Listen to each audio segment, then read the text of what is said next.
नमस्कार।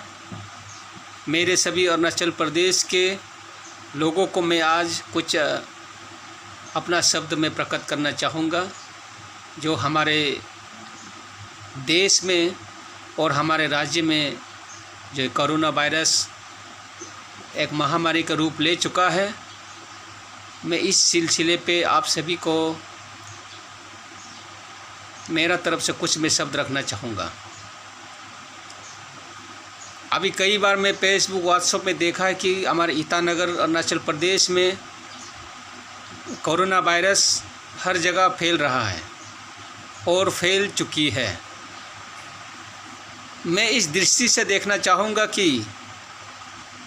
ये कहीं ना कहीं हम लोगों के कमज़ोर के कारण हुआ कि हम लोग अनुशासन में नहीं हैं।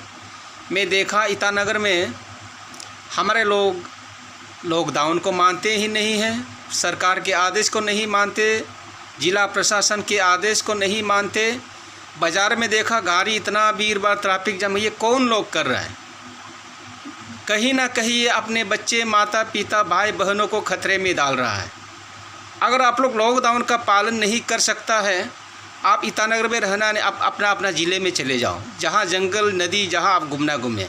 लेकिन ईटानगर सड़क में ऐसे ट्रैफिक जाम करना, ऐसे घूमना, कहीं ना कहीं आप वायरस को फैला रहा है। और हो सकता है कि उनमें से कोई लोग इन्फेक्ट हो सके, उनके ज़रिए से आप बीमार को लेके घर में जाएंगे, दुकान में जाएंगे, कहीं मोहल्ले पे जाएंगे, सेक्टर पे जाएंगे, कहीं घर पे जाएंगे, कहीं आपके रिश्तेदार के घर पे जाएंगे। ये एकदम अच्छी बात नहीं है। ये बहुत ही कठिन समय है।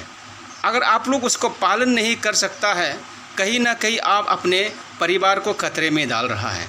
ऐसे लोगों को मैं बहुत ही निंदा करता हूँ।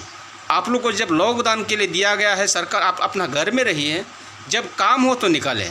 लेकिन बेकार में आप लोग घूम रहा है, उधर से उधर घूम रहा है, पुलिस का बात नहीं मान रहा है। मैं एक निसी होने के नाते जिम्मेदार से कहता हूँ कि सबसे पहले हमारे निसी भाई और बहनों को अनुशासन में रहना पड़ेगा, डिसिप्लिन होना पड़ेगा, तो ही होगा। मैं देखा हूँ कि यहाँ दूसरे लोगों को इतना नहीं देखा, हमारे निसी भाइयों लोग को जहाँ तक घूमते हुए मैं देखा हूँ। मेरा निसी भाई और बहनों से अनुरोध है, इस वक्त आप अपना अनुशासन दिखाइए, डिसिप्लिन दिखाइए। अगर इस समय पे नहीं होंगे डिसिप्लिन, तो अभी नहीं तो कभी नहीं, और समय हाथ से निकल जाएगा और हमारा अरुणाचल प्रदेश ईटानगर बर्बादी की ओर तरफ हम लोग चले जाएंगे। क्योंकि सरकार ने हम लोग को नियम पालन करने के लिए आदेश दिया हुआ है, लेकिन हम और आप कहीं ना कहीं नहीं मान रहे। क्यों नहीं मान रहे? गलती आप लोग का है। कल को आप लोग बीमार हो जाएंगे, फिर सरकार को आप लोग दोषी ठहराएंगे। ये तो हो नहीं सकता। मैं इसलिए चाहता हूँ कि आप लोग घर से ना निकले, अपने ही घर में रहे। मेडिकल में कोई प्रॉब्लम है, किसी को बीमार हाजर है, तो आप लोग अकेला ही जाइए। और सरकार से मैं अनुरोध करूँगा कि अगर ये अनुशासन में नहीं मानते, तो मैं कहीं ना कहीं सोचता हूँ कि ये पेट्रोल पंप को बंद करना है कि जब तेल नहीं होगा तो गाड़ी सड़क पे नहीं दौड़ेंगे। इसलिए मेरा सरकार से एक मेरा निवेदन है कि एक जिला प्रशासन से भी, जिसको ज़रूरत होगा तेल, शायद आपका सरकार और से लिख के देने से दिखे। नहीं तो क्या है कि आम पब्लिक लोग को अपना गाड़ी में तेल भरती है, उधर से उधर घूम रहा है। कहीं ना कहीं हम लोग को एक ख़तरनाक का सामना करना पड़ सकता है। इसलिए मैं चाहता हूँ कि सरकार नियंत्रण करे और जो नहीं मान रहा उसे कठोर से कठोर दंडित करे। और स्पेशली मैं होलोंगी चेक पोस्ट में मैं यहाँ के पुलिस लोग को एक रिक्वेस्ट करना चाहूँगा।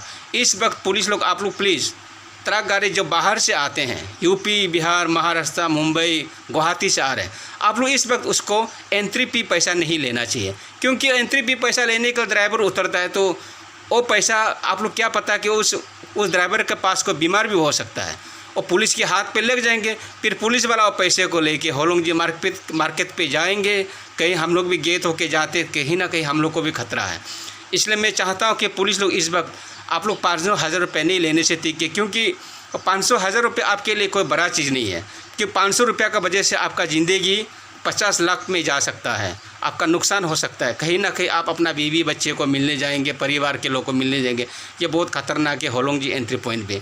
मैं इसलिए चाहता हूँ कि एसपी साहब से मेरा रिक्वेस्ट है कि पुलिस को थोड़ा बोलिए कि इस वक्त पुलिस जो गाड़ी बाहर से आ रहे हैं उसको एंट्री फी नहीं लेने से टीकें।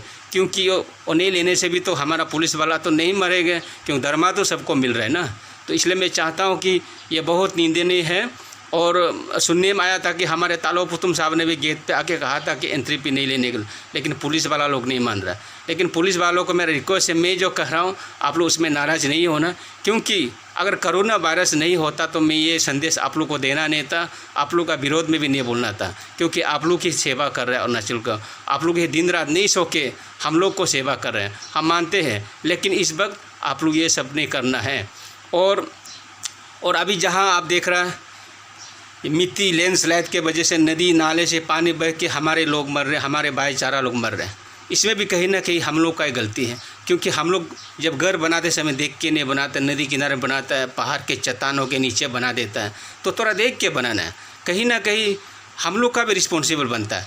इसलिए सरकार कितना कंट्रोल करेंगे, जब मरने के बाद तो ही सरकार के ऊपर में एक प्रेशर आ जाता है। लेकिन हम लोग भी एक अवेयरनेस रहना चाहिए कि हम लोग को किस जगह पे रहना है, कहाँ रहना है, अपने बच्चे को, बीवी को, घर के परिवार सदस्य, माता पिता को हम कैसे उसको पालन पोषण करके कैसे छत के नीचे रखें, ताकि बरसात हो या पानी हो या आंधी हो या तूफान हो, ताकि मेरे परिवार को कोई ऐसे आँच आने नहीं दे, कि हम लोग भी अपना आप को संभलना है। तो मैं इसी के साथ आप सभी को फिर एक बार कहता हूँ कि आप लोग होशियार रहें, समाधान आप ही के बीच में है और हम लोग के बीच में है, क्योंकि सरकार हम लोग को जो मदद करना है जो कर रहा है, पेमा खांडू के नेतृत्व में जो उसने जो करना था वो कर रहा है। और इतना सरकार के इतना पैसा खर्चा करके भी यहाँ इतना दौड़ भाग करके सरकार ने बाहर के लोगों को यहाँ लेके आ रहा है, क्योंकि आपसू लोग के रिक्वेस्ट का वजह से स्टूडेंट्स को बाहर से लेकर। तो मैं आपसू से भी रिक्वेस्ट है कि थोड़ा सा आप अनुशासन और डिसिप्लिन लोगों को थोड़ा अवेयरनेस डालिए, ताकि इस वक्त आप अपने घर में रहें तो आप सुरक्षित रहेंगे। अगर आज ज़िंदा है तो हमेशा रहेंगे, आज नहीं तो कभी नहीं, और आज नहीं किया तो हमेशा नहीं होगा। बस इतना मैं समाप्त करता हूँ अपने इस वक्तव्य को। नमस्कार, जय हिंद।